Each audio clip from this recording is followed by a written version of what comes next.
All right, this is my recording for week 5, problem 1. Now you see it. So this is my program. It's 84 lines, and it's pretty simple. It's got a it sets up an axis, a couple constants for creating the bar graph, and then for every and then it creates a list of 50 random numbers that each have a corresponding rectangle that scales with their height and kind of how many pieces you have. And then here we have a here we have a initial prompt that asks which type of sorting algorithm you want the user to go through with a couple pieces set up. And then we have the animate function that sorts and animates individual uh, each individual uh, sorting process. And so this something that went well was the bubble sort. The bubble sort wasn't too hard. I just had to change it up a little bit, uh, make it pretty.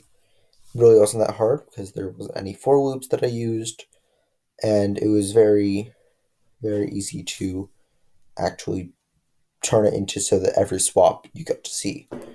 But the insert sort was quite the opposite, and that was one that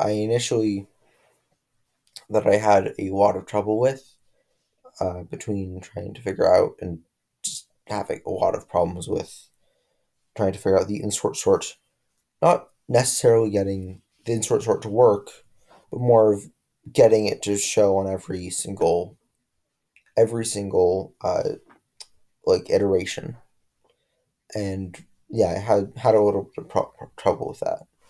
Um, but what came out of this is after doing this activity, I better understand a lot of the individual sorting mechanisms and how you can change them and how you can make them a little more different.